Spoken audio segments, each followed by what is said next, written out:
Welcome to Sikorski's Think Abouts, and I'm your host, Laura Sikorski.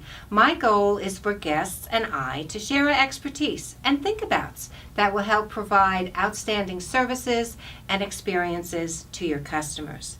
Today, our topic is technology and social media and how that has changed the marketing and how your company markets today.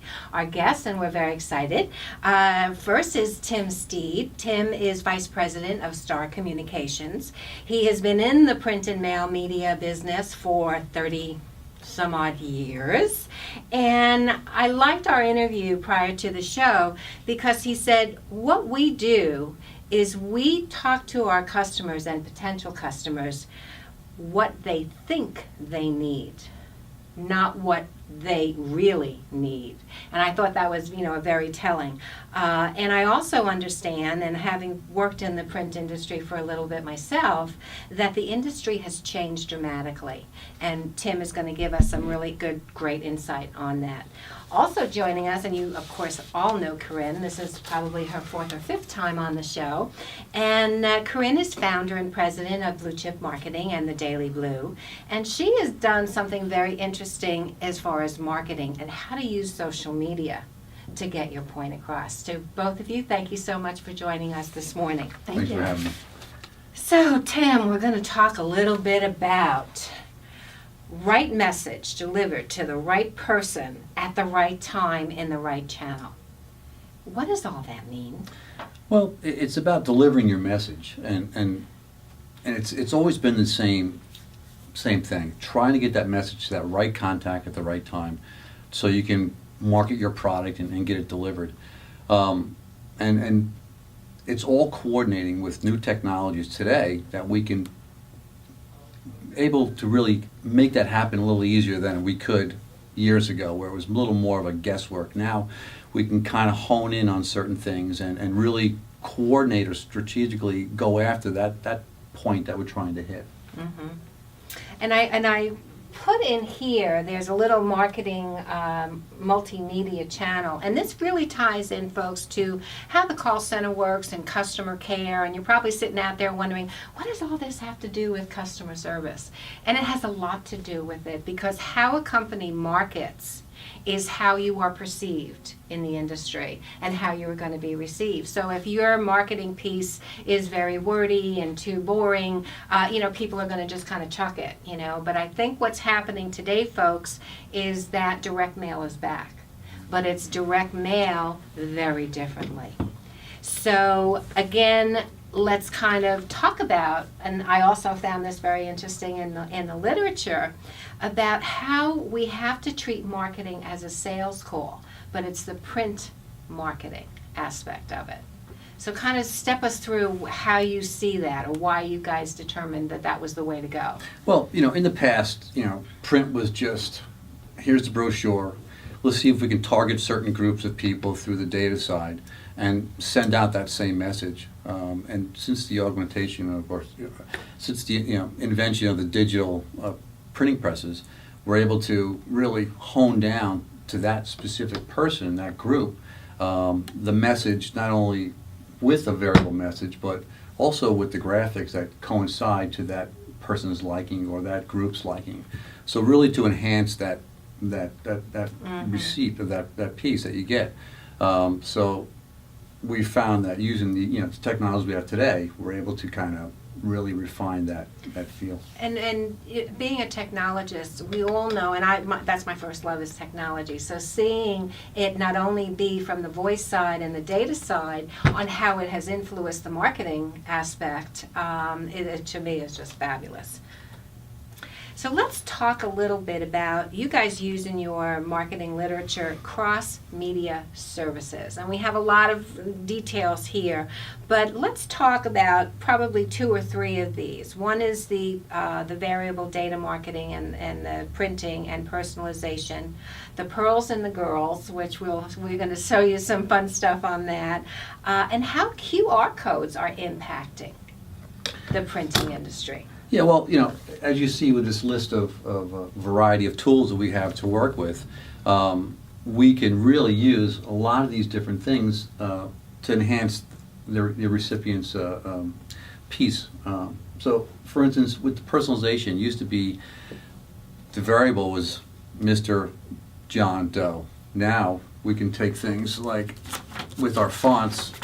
You can see this on the screen, but we have fontography that we can actually enhance the piece just more to engage the client in the receipt of that versus so much stuff that you're getting, so much impact that you're getting, that sometimes when something changes out of the norm, people are going to look at it, and that helps in that aspect of it. So personalization has really given us a lot more mobility in what we could do.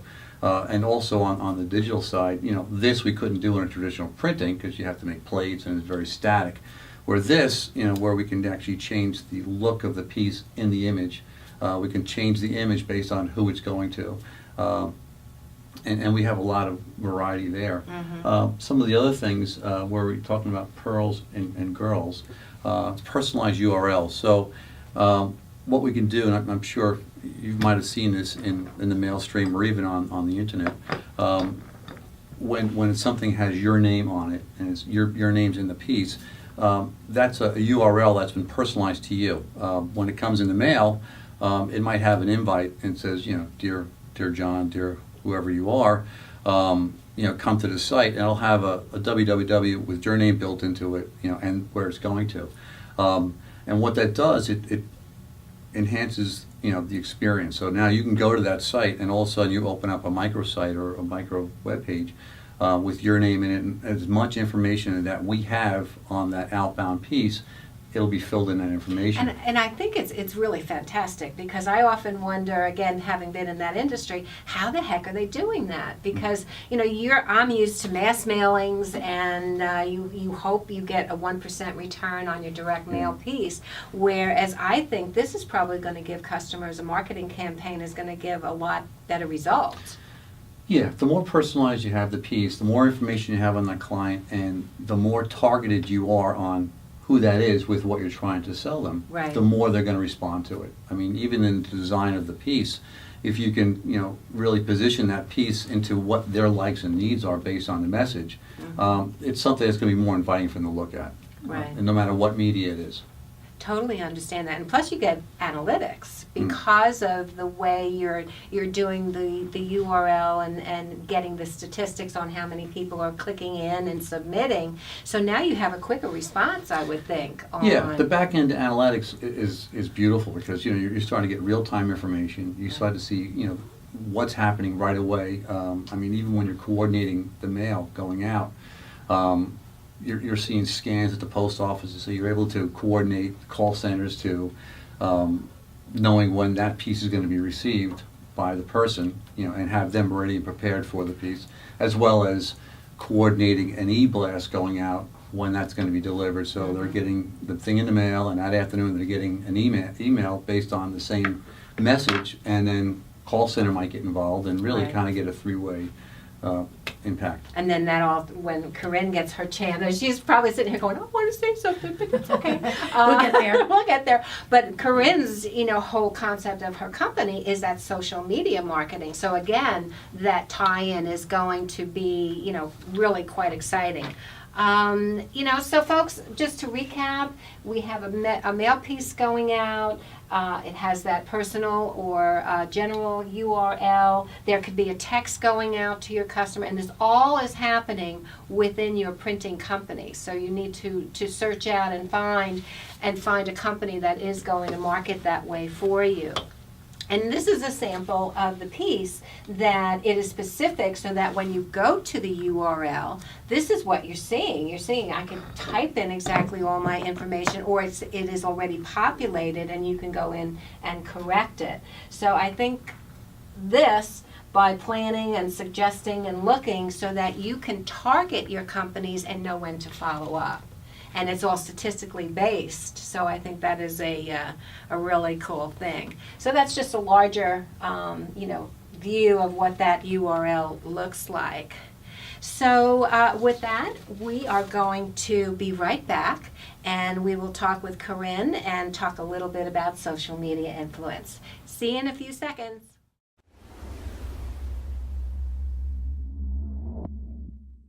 Hello everyone, I'm Karin Caro, and I'm the founder of thedailyblu.com. The Daily Blu is all about spreading positive news about Long Islanders, and we want to hear from you.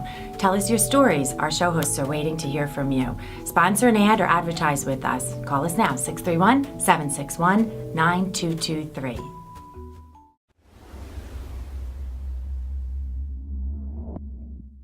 Welcome back to Sikorski's Thinkabouts, and joining me are Caro and Tim Stead. And we have been talking earlier about the whole change in the marketing of your company and how social media and print have changed the dynamics. So Corinne was patiently sitting while Tim was doing all his talking. And so Corinne, I know that social media, and we have all these little guys that are out there, and I've always had this statistic, 150,000 people can be influenced by one tweet, one Facebook. Is that really true?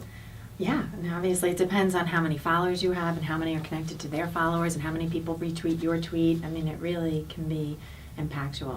Yeah, so folks, if you're not on social media, and I know in the future we have Shep Hyken, who is a guru on customer service. He's going to talk about social customer service coming up in the next couple of weeks. Excellent. But, you know, everything here that you see, folks, from Google to websites to search engines, where you come up on a search engine, is all relative to how we market with technology today. I thought we'd start with a little bit about mobile marketing, and we looked, I think, on the piece here. Oh, excuse me. On the piece here, we've seen this QR code that we're all familiar with on our phones, and that you can goes directly to a website and so forth. I think that's important. I think mobile ads. Anything else that you think of in terms of mobile? Well, obviously everything social is mobile. And what I love that Tim and his partner Joe have done at Star Communications is implementing a lot of the social interaction and getting the bases, I should say, of all your marketing covered. And then obviously what you and I speak about, even integrating customer service. So it all really comes full circle. And I think when we're discussing and we're thinking about our next generation being on their phone over 80% of the time, that's where we're getting our information, then obviously our efforts put forth in the things that you're doing, from you're reaching every age range also, from print to making sure that's congruent with your social campaigns, with the text message mobile marketing, with your email blasting that we've spoken about, and of course responding to your customers online. Well, I know in the call center industry, what's happening with mobile is that normally, let's say you're on a website and you're talking to the help desk, or you're, and you're not getting the responses that you want. If you go onto your mobile phone, it will say, when you're trying to dial, it will transport where you were on the website to the help desk. Nice. So, or if you were on your mobile, or if you're on your desk phone or whatever, it will escalate and prioritize your calls so that mobile will get the priority in the call center. So I think that's pretty neat technology, actually. Yeah, it's really interesting. And I think that if people pay attention in their business to making sure their website is mobile friendly, of course with Google changing things, your site has to be upgraded to being mobile friendly. And of course, integrate your print media with your social media. Maybe, not everybody has in-house social and in-house printing, that we can utilize that together.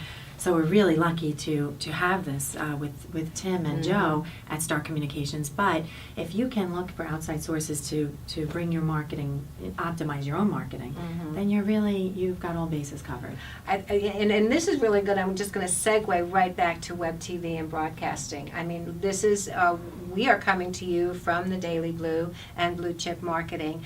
And this is what you need to do, folks out there. You have to market by video. You have to get to, the Gen Xers and perhaps a couple of baby boomers who still want to, connect mobily and on web. But this is a wonderful thing that a lot of companies aren't doing, and I think you need to concentrate and think about.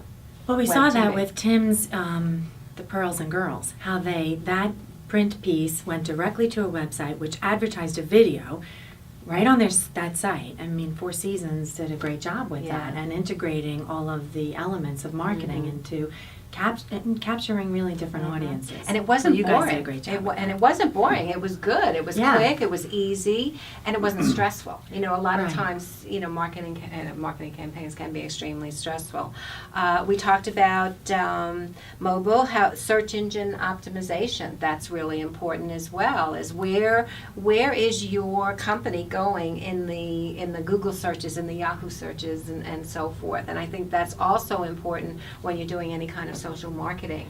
You Yeah. need to learn that and Again, understand if you that. Google model companies that you want to follow, and that's something that I did in the very beginning, and if you Google those people or companies, right away their social pages come up. So that should say something about the power of social media before Right. their website even now. But I think the public really needs to understand the power of Google Plus, because the Google Plus page really gives a profile on the right side of your screen. It's not a paid-for ad, but it's content heavy. And if you're utilizing Google Plus and interacting and creating your social circle there, you're doing a great job for your SEO. And it doesn't necessarily... Oh boy, you Yeah. lost me. Yeah. That's Get your something Google I Plus. gotta- I'll work on it for Okay, you. because I know she keeps sending me invitations. Join Google Plus. I'm like, I don't know what that is. I tag you all the time. You're all over Google Plus. Oh heavens. Okay, so let's talk a little bit about e-blasting. What are we doing here? We just sent an e-blast out today. Funny you say that. Sarah Ann sent something out that integrated our web TV show, the print, what we're doing with Star Communications, and how you can order your banners and the Pearls and Girls, which I love that. I really love it. Right? We created something fun. For Yeah, we're you. going to go around saying that all the time now. Pearls and Girls. So the email blast, I think, should be, again, congruent and even perhaps simultaneous with your direct mail, with your website, with your social campaign. Email it out, as Tim said. It's a great way to get your announcement out. It's a great way to communicate and put links on the page where they can actually click on your video, see what we're doing now, click a link to different events, big events in the area. Be engaging, not just telling people what to do, but be engaging. That's going to help with customer service as well. And I think that's extremely telling for me, because I'm not one that always says to click to do this or click to do that. But if you make it easy and fun and worthwhile, because the end result is what you want, is a worthwhile stayer on your site. Also, like you said, announcements. And I think I went on your, believe it or not, Facebook page, and I actually saw some articles that you posted, and I was like, I actually read them. And it can and should interact not only with your call center, but your sales management, and of course the salesperson. And I think this was a great quote: the art of understanding your audience so well that you can speak to them with information that precisely meets their needs every time. So make sure your marketing pieces, make sure your social media speaks to your potential customers. And of course, don't forget about your current customers, because you want to retain them as well. So with that, folks, if you would like to reach Tim, Vice President again of Star Communications, he is Tim at starcommunications.us. Or you can reach him at 631-436-5555. And I forgot the extension, but it's 211. 211. 211. Sorry about that, folks. And of course, to reach Karin, Twitter at Karin Caro, LinkedIn, certainly search for her, Karin Murphy Caro, and their office number is 631-761-9223. And certainly to reach me as an independent consultant for the call center industry, you can tweet, direct message me at laurasikorski.com. So with that, I want to thank everyone for clicking in, and have a perfect day.